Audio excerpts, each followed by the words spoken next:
Bright Cutie. Every student matters. Hello students. So let's start our chapter number 2 and the chapter's name is the Russian Revolution.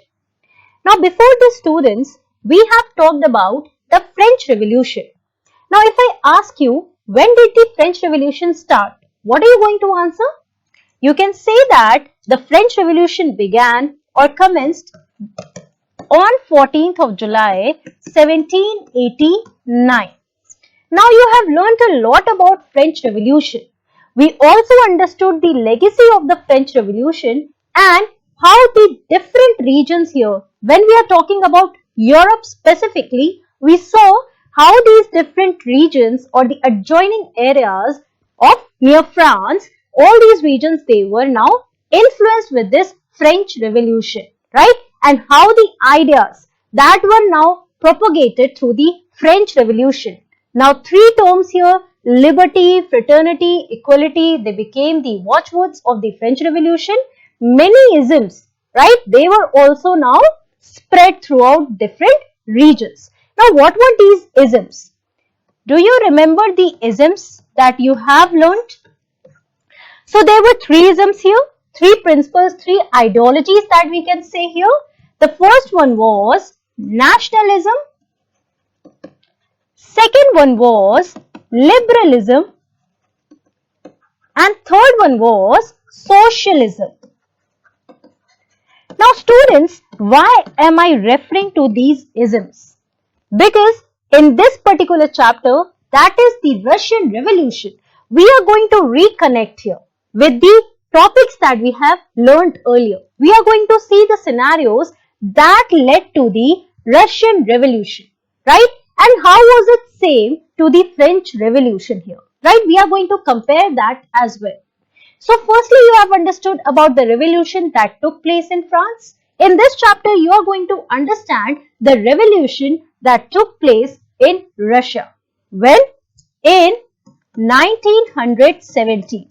So it was much after the French Revolution, but definitely influenced by the French Revolution here. So the idea or the ideology of socialism, it definitely developed here in the Russian Revolution that you are going to study. Now students, in Russian Revolution, we are going to talk about the political scenario, the society of Russia. Then we are going to talk about the revolutions that took place, and before that the 1905 revolution. Then we are going to talk about the two main revolutions who are that are known as the Russian Revolution here. The October Revolution and the February Revolution of 1917. So here we are going to understand all these important points under the heading Russian Revolution. But before talking about the political scenario, before understanding about the czars that ruled in Russia, before understanding about the Russian people, let us try to understand the significance of Russian Revolution. So the Russian Revolution of 1917, here do not get confused with the dates, right? So 1789, that is the French Revolution. When we are talking about the Russian Revolution, it is 1917. Now it made Russia the first country to have a communist government. Yes students, very important point here. Here we see that after the Russian Revolution, who took power in Russia? So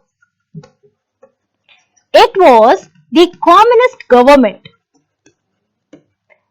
based on the ideology of socialism, right? So they were again against the idea of private ownership. Do you remember what we learned about socialism, right? Before in the French Revolution, we said that they believed in collective well-being rather than individual profit. So here we can say that they believed in collective ownership, right? They were against the idea of, against here, cross mark for that, private ownership. So you have to remember these keywords here that we will learn again when we will discuss about the society, the political scenario, administration and the whole working, we will discuss about these points again. Now, the Russian Revolution, it also led to a long and bloody civil war that lasted till 1920. So the story here again, it does not end by the Russian Revolution, by the coming of the communists to the power, taking the complete control in Russia. We see that again, these different factions, these different groups in Russia, they are fighting among themselves. There is a bloody civil war that takes place here in Russia and it lasted till 1920, right? Fall of the monarchy in February 1917 and October Revolution 1917, they are collectively called as the Russian Revolution. So do not get confused here that February Revolution and October Revolution, these are two different revolutions. But these two revolutions took place in the same year, here in 1917. And it led to the fall of the autocratic rule because Russia was an autocracy. So, complete authority was in the hands of the Tsar. Here in Russia, the king was referred as Tsar. We are going to learn about that as well. So, the fall of monarchy took place in the year 1917. People, they challenged the authority of the monarchy, and this is what is known as the Russian Revolution. Now, Bolsheviks, they took the control of the government. Again, these are the terms that you are going to learn later on. So, Mensheviks and Bolsheviks, they were the two faction groups here. Firstly, they belonged to one party and after that, they divided themselves in these two different groups. So, Bolsheviks, they were much more powerful and they took the control of the government headed by Lenin. It also marked the struggle of between the communist nations and the capitalist world. Now, according to the Bolsheviks, this Russian Revolution was the first stage, right? The first stage of the revolution. Why? Because it was the beginning of the struggle between the communist nations whose theory was much different from that of the capitalist world, who believed in private ownership. When we are talking about capitalism, capitalist, these are the people who always believed in personal profit rather than collective well-being. So this was a fight between the communist world and the capital world here, right? And the Russian Revolution, it was just the beginning for these Bolsheviks. They wanted to spread the whole ideology apart from their own region to different other regions here. Now, great rulers like Peter and Queen Catherine, now these were the rulers of Russia. They extended the borders of Russia towards Baltic and Black Sea. Now here students, let us also try to understand the geographical location of Russia. Was it important or was it not important? Definitely, whenever we are talking about these regions, we see that they are really important, the territorial expansion, right? So here we see that there were many great kings of Russia who expanded the territory of Russia towards Baltic and Black Sea. And best examples here, Peter the Great and Queen Catherine. Now, territories of Russia now stretched from Siberia in northern Asia and Pacific Ocean in the east. Okay. Now, going through the map here, let's have a look at the map. Now, this is the expansion of Russia between 1500 to 1800. Okay. So, here we see that Russia has been expanded to these regions. The colors that you can see, the labels that you can see here, this is the acquisition of Russia, right, of different territories. Now, towards Baltic Sea and Black Sea, right?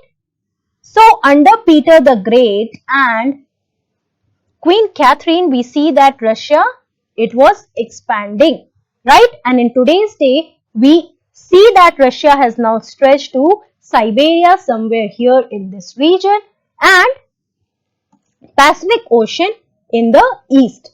Now, Pacific Ocean here in the east region. Okay, as you can see here.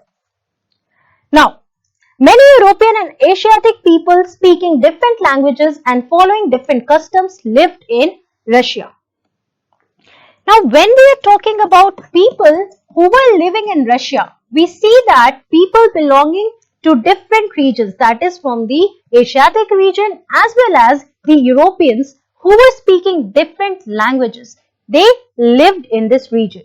Now, when we talk about the religion being followed by them, we see that people belonging to different religion, they were living in this region. Now, Orthodox Christianity was one of them that was being followed. Apart from that, Islam. Apart from that, Judaism. These were some other religions, right? So, Catholic people were also living in this region. So, all these people belonging to different religions, they lived under the monarchy, right? So, the autocracy of the czars, they held these nationalities together, okay? And they were following different customs, but they were living under the supreme authority,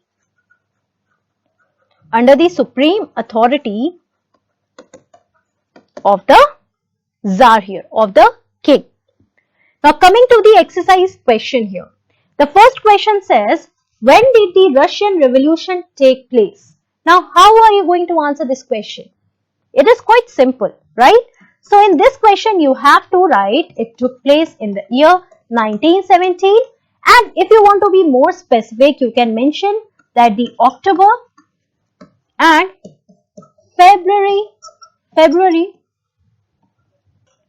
Revolution of 1917.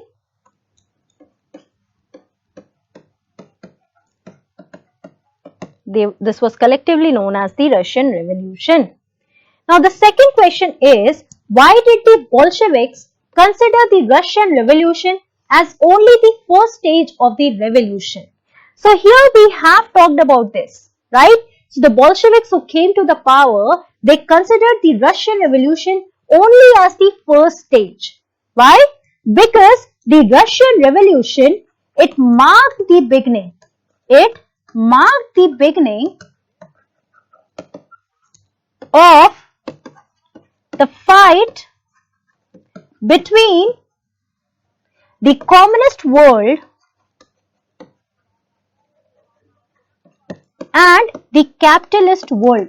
So, they were basically against the whole idea of private ownership. Why?